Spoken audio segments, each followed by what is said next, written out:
Ove godine je šljiva kod mene dobro rodila.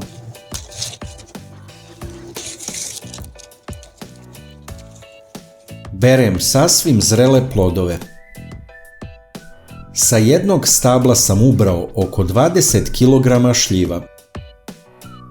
Jedan deo ćemo da pojedemo u svežem stanju, nešto malo da zamrznemo, a ostatak ću odvojiti za pripremu pekmeza po starom bakinom receptu.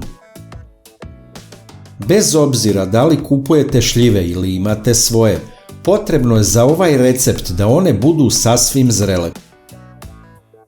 Ako su šljive mekše na dodir, trebalo bi da su zrele. Poenta je da budu dovoljno slatke i onda neće biti potrebe da se dodaje šećer. Priprema pekmeza od šljiva je jako jednostavna, samo je potrebno malo vremena. Šljive treba dobro oprati i odcediti.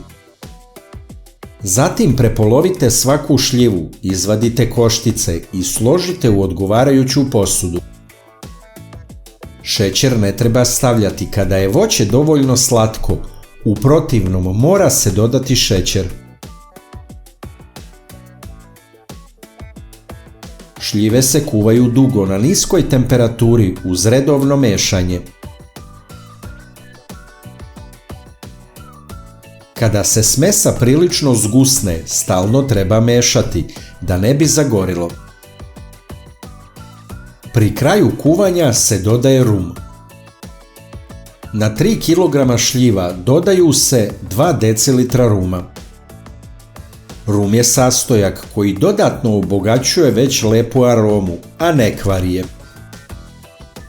Kada je vidljiv čist trag na šerpi kada se prođe kašikom, pekmez od šljiva je gotov. Vreme kuvanja pekmeza može potrajati od 2 do 4 sata. Za to vreme pripremite staklene tegle. Oprane tegle i poklopce stavite u vrelu vodu, a potom u rernu zagrejte na 100 stepeni da se sterilišu. Skuvani vruć pekmez kutlačom sipajte u vrele tegle i čvrsto zatvorite poklopcem. Sve zajedno stavite u zagrejanu rernu na 100 stepeni.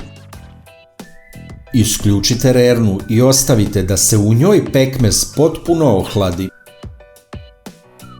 Tegle sa pekmezom od šljiva čuvati na hladnom i tamnom mestu. Pripremljen na ovaj način, pekmez možete čuvati bar godinu dana. Pekmez od šljiva je kvalitetan proizvod sa visokim udelom voća, a bez šećera ili sa malim dodatkom šećera, ako je baš neophodno. Kako jesti pekmez od šljiva?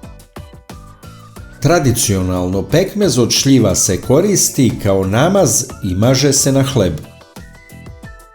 Za mene je najbolja kombinacija kada se prvo na hleb nanese maslac u tankom sloju, a potom preko ide pekmez od šljiva. Ukus je nenadmašan. Ako je u pitanju čisto voće bez dodatog šećera, onda možemo govoriti i o zdravstvenim prednostima šljiva.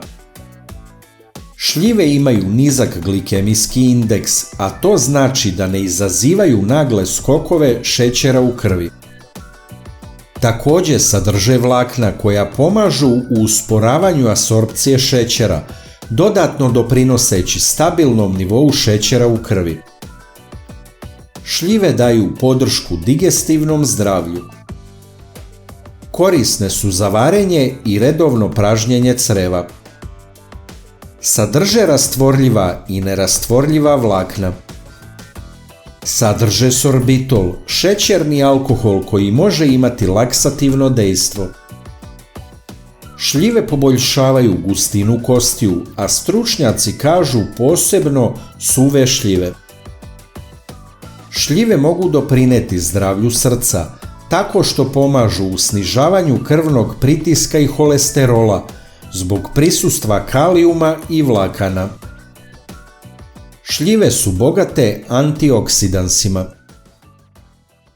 Sadrže vitamin C i K. Sadrže minerale kalijum i magnezijum.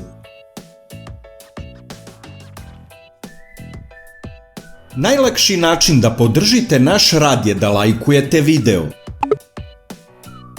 Kliknete na dugme prati, zatim na zvonce i na kraju potvrdite zvonce. Ovo za nas znači mnogo. Hvala vam na podršci.